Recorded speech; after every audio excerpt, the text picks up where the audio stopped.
அயல்வர்கள் தினமண்டு இந்தியாவில் 2 நாள் அந்த நிகழ்ச்சி நடந்திருக்கு. அதில் எங்கட பாராளுமன்ற உறுப்பினர்கள் மற்றது எங்கட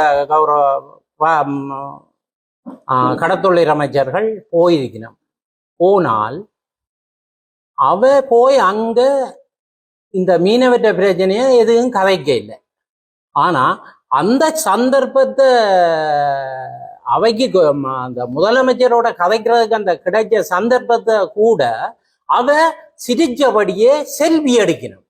ஆனா செல்வி எடுத்த படமும் இருக்கு.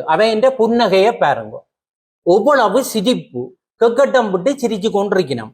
ஆனா செல்பி எடுத்து சொன்னவ அந்த காதுக்கு ஆவது ஸ்டாலினுக்கு சொல்லி இருக்கலாம் தானே. முதலமைச்சர் ஸ்டாலினுக்கு நாங்கள் எல்லாம் இந்த வடபகுதி மீனவர்கள் இவ்வளவு கஷ்டப்படுறோம், தங்கட வளத்தை அழிக்கணும், எங்கட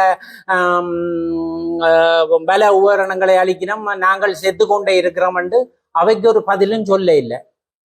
ஆனால் போய் தங்கட வேலையை செய்யதொண்டு வந்திருக்கணும்.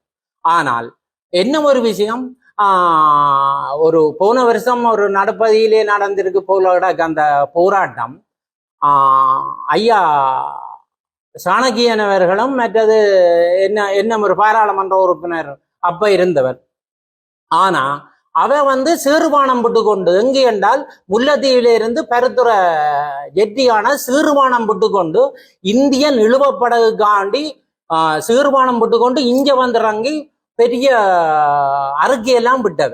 ஆனால் நாங்கள் அதில் பார்த்து சந்தோஷப்பட்ட நாங்கள், சரி நாங்கள் எங்கட மக்களுக்காக வேண்டி இந்த போராட்டத்தை செய்யணும், இதை வரவேற்கக்கூடிய விஷயம் உண்டு. அவையின் புன்னகையை பார்த்தால் இது சம்பந்தமா கதைக்காம இல்லை, அவைக்கு நினைவிலையும் இல்லை.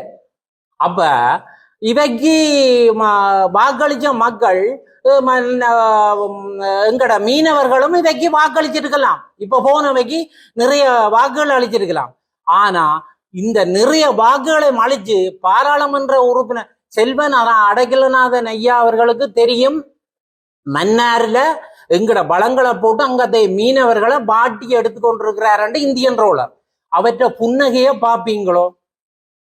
கெக்கட்டம் விட்டு சிரிக்கிறார், கெக்கட்டம் விட்டு சிரிச்சு கொண்டு அந்த செல்பி எடுத்திருக்கணும். அந்த செல்பியை நேர காட்டி இருக்கிறோம். அங்க ஊடகத்திலே வந்திருக்கு.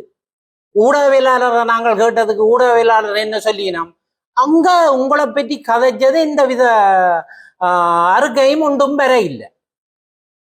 ஆனால் நாங்கள் தாழ்மையுடன் கேட்டுக்கொள்கிறோம் ஐயா போன கடத்தொழில் அமைச்சருக்கு, நீங்களும் கடத்தொழில் அமைச்சர் தான் தலைமை தாங்கி போனதுன்ற ஒரு தகவல். ஆனால் எங்களை பற்றி கதைச்சதுன்றும் நாங்கள் அறிய இல்லை. அப்ப என்னத்துக்கு போனீங்களோ எதுக்கு போனீங்களோன்னு எங்களுக்கு தெரியாது, உங்களுக்கு தெரியும். எங்களை அழிச்சவதான் ஸ்டாலின் மக்கள், கடத்தொழில் மக்கள். பக்கத்துல செல்ஃபி எடுக்கிறதுக்கு துணிஞ்ச நீங்கள் காதுக்காவது சொல்லிடுறான் அந்த நட்டி, ஐயா எங்கட மக்கள் எல்லாம் கஷ்டப்படினோம், இப்போ எங்கட வேலையாளையா இருக்கிறாங்க, இதே ஒருக்கா நீங்கள் கவனத்தில் எடுக்கணும். ஏனென்றா மாறி மாறி சொல்லி கொண்டிருக்கிறான். ஸ்டாலின் சொல்றாரு, ஐயா வாழ்வாதாரத்துக்காண்டி இங்க வரையினம், நாங்கள் விளையாட்டுக்கு தான் கடலுக்கு போறோம். அவர் வாழ்வாதாரத்துக்காண்டி ஸ்டாலின் மக்கள் இந்திய நிலுவப்படக இங்க வாழ்வாதாரத்துக்கு அனுப்புறார். நாங்கள் விளையாட்டுக்கு போறோம். அங்க விளையாடுறது கடலுக்கு எங்கட வடபகுதி மீனர் போய் அங்க விளையாடி போட்டு வர்றாரு. இங்க தாலி கொடியறுத்து சங்கிலி காப்பறது ஒவ்வொரு நாளும் தினம் நாங்கள் வலையெடுத்து அடிக்கிறவங்களோட போய் நீங்கள் செல்ஃபி எடுத்து போட்டு வந்திருக்கீங்க. அது சரி, அதுகளும் பிடிக்கும். நீங்கள் வரக்கு முன்னமாவது சாலினி பக்கத்திலேயே அது சொல்றதுக்கு உங்களுக்கு தயக்கங்கள். ஏனென்றா உங்களுக்கு சில பேருக்கு அங்க வீடு வாசல் எல்லாம் இருக்கு, சில வேளை போறது பிரச்சனையா இருக்கும். ஆனா வெளியில ஊடகத்துக்காவது ஒரு தகவலை சொல்லுங்க. இப்படி எங்கட வடபகுதி மக்கள் மீனவர்கள் உங்களோட மீனவர்களால எங்கட வளங்களை அழிக்கப்பட்டு எங்கட பலகாரர்களை அழிக்கப்பட்டு எங்களை நாசமாக்கி கொண்டிருக்கிறார்கள். அதை நிப்பாட்டுங்க கொண்டு அதையாவது சொல்லி போட்டு வாங்கும். நன்றி, வணக்கம்.